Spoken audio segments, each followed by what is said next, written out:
नमस्कार दोस्तों, कैसे हैं आप सब। मैं अंकिता आपका स्वागत करती हूँ मेरे इस चैनल पे अंकिता एडवाइस में।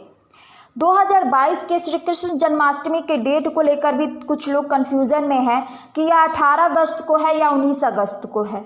जैसे लोग रक्षाबंधन के डेट को लेकर कंफ्यूजन में थे, उसी तरह से जन्माष्टमी के डेट को लेकर कंफ्यूजन में है कि हम 18 अगस्त को उपवास रखें या 19 अगस्त को उपवास रखें।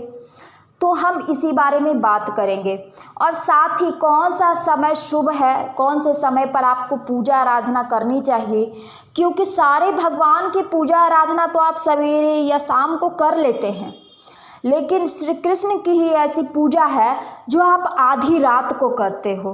क्योंकि श्री कृष्ण का जन्म जो हुआ था वह अर्धरात्रि अर्थात आधी रात को हुआ था। इसी कारण इस देवता की पूजा हम आधी रात को करते हैं और उसके बाद कुछ ग्रहण करते हैं। इसमें से दो कैटेगरी के लोग आते हैं। पहली होते हैं जो पूजा आराधना करने के बाद ही कुछ ग्रहण करते हैं, और कुछ ऐसे लोग भी होते हैं जो उस दिन कुछ खा लेते हैं, जो कि उचित है। कुछ लोग से सहा नहीं जाता है तो वो कुछ ग्रहण कर लेते हैं, फिर उसके बाद पूजा आराधना करते हैं। तो सभी लोगों का महत्व उतना ही है, बस भगवान के ऊपर आपका विश्वास होना चाहिए, आपकी श्रद्धा होनी चाहिए, आपकी सच्ची भक्ति होनी चाहिए। और इसी दिन लोग इसके उपलक्ष्य में मटका फोड़ते हैं और इस त्योहार का आनंद लेते हैं। बहुत जगह पर मटका फोड़ा जाता है और ये भगवान श्री कृष्ण के उपलक्ष्य में ही होता है। तो यदि आप मेरे इस चैनल पर पहली बार आए हैं तो इस चैनल को सब्सक्राइब कर ले और बेल आइकन को भी प्रेस कर दे, ताकि मेरी अगली वीडियो की नोटिफिकेशन आपको जरूर मिले। शुरू करते हैं इस वीडियो को। श्री कृष्ण जन्माष्टमी भाद्रपद महीने के कृष्ण पक्ष की अष्टमी तिथि को मनाई जाती है।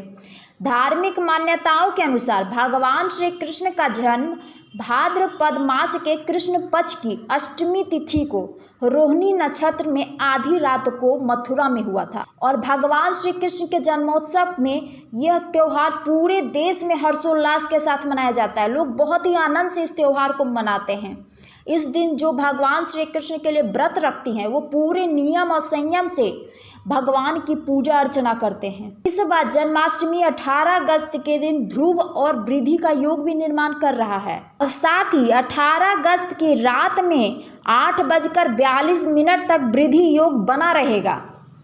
इसके बाद ध्रुव योग शुरू हो रहा है, जो 19 अगस्त को 8:59 तक रहने वाला है। हिंदू धर्म में यह योग बेहद खास माना जाता है। इस योग में आप जो भी कार्य करते हो उसका परिणाम आपको शुभ ही मिलता है। जन्माष्टमी का जो शुभ मुहूर्त है 2022 का, वह कब है? तो इस बार कृष्ण जन्माष्टमी 18 अगस्त को मनाई जाएगी।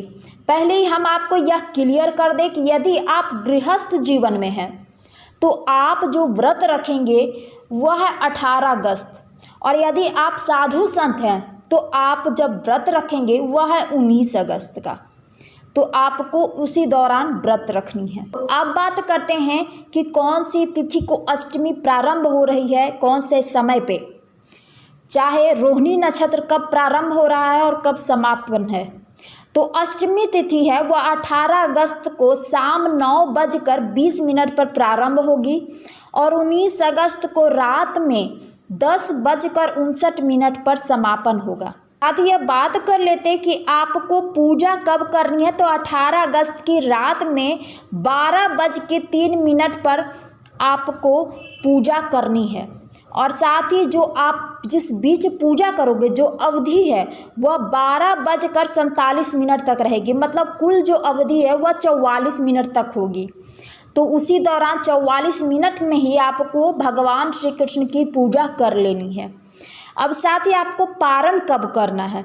तो आपको पारण जब भी करें तो 19 अगस्त को सुबह 5:52 पर आपको पारण कर लेना है। अब बात करते हैं वो लोग जिन्हें शरीर से संबंधित कोई समस्या हो, या फिर कोई गर्भवती स्त्री महिला हो, या फिर वो जो पहली बार व्रत रख रहे, उपवास रख रहे, कभी उन्होंने व्रत उपवास नहीं रखा है, तो वो क्या करेंगी तो या करेंगे। तो आप यदि पहली बार रख रहे हैं या फिर आप से कोई ऐसी समस्या जुड़ी है या गर्भवती है तो आप व्रत रखने से पहले कुछ भी हल्का भोजन ग्रहण कर सकती हैं, उसके बाद आप व्रत रख सकती हैं, क्योंकि इस तरह से आपके शरीर में एक एनर्जी बना रहेगा और इससे आपके शरीर को भी कोई नुकसान नहीं होगा। और ऐसा भी नहीं है कि आप कुछ ग्रहण करोगे तो आपकी पूजा खंडित हो जाएगी, ऐसा कुछ भी नहीं है। आप कुछ भी व्रत रखने से पहले ग्रहण कर सकते हैं, पहले अर्थात रात में आपको 12 बजे से पहले कुछ भी ग्रहण कर सकते हैं। अब बात करते हैं कि भगवान श्री कृष्ण की पूजा विधि क्या है, आपको पूजा कैसे करनी है। तो इस दिन तो हम अच्छे से जानते हैं कि इसे एक जश्न के रूप में मनाया जाता है। भगवान श्री कृष्ण की जो जन्माष्टमी की है उसे एक जश्न के रूप में लोग मटका फोड़ के इसके उपलक्ष्य में इसका आनंद से इसको हर्षोल्लास के साथ मनाते हैं, खासकर मथुरा में।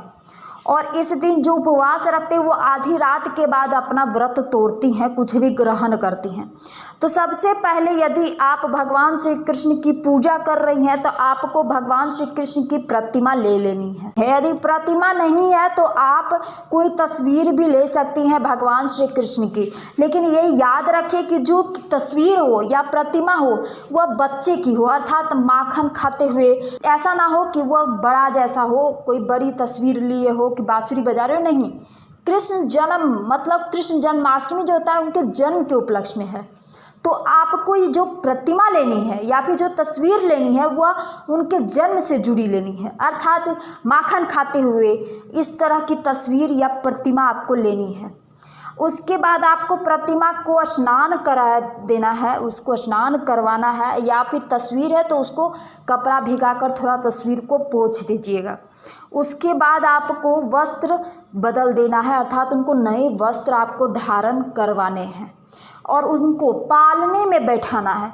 फोटो हो या प्रतिमा आपको पालना जरूर लेना है, पालना मत भूलिएगा। कुछ चीज़ें होती हैं जो इसके से जुड़ी हैं, आप वो चीज़ करते हो तो आपके लिए बहुत शुभ है और उनके जन्म के उपलक्ष्य में तो आपको पालना जरूर लेनी चाहिए। आप पालना ले ले और उन्हें पालने में ज़रूर झुलाएं। पालना झुलाने बहुत शुभ माने जाते हैं। और इसी दौरान आपको कोई भक्ति गीत गा भी सकती हैं, पूजा की जाती है इसी दौरान जब पालने में आप उनको बैठाती हैं तब। उसके बाद आपको उनके सामने फल, मिठाई, जो भी खाद्य पदार्थ है या फिर जो भी आप उनको अर्पण करते हैं, फूल, वो सब आपको उसी दौरान अर्पण कर देनी है पूजा के दौरान। और उसके बाद उनको जो भोग लगाती हैं पूजा होने के बाद वह आपको नहीं छूना है।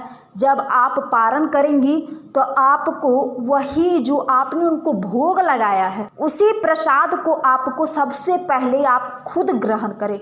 जो पूजा की है या करते हैं सबसे पहले वो ग्रहण करें, उसके बाद ही किसी और को बांटे। इस बात का भी ध्यान रखें। तो यदि आपको मेरी यह वीडियो अच्छी लगी है तो इस वीडियो को लाइक करें और ज़्यादा से ज़्यादा लोगों तक शेयर करें। और यदि आप मेरे चैनल पर पहली बार आए हैं तो चैनल को सब्सक्राइब भी कर लें और मुझे सपोर्ट करें। मिलते हैं अगले नेक्स्ट वीडियो में। हर हर महादेव।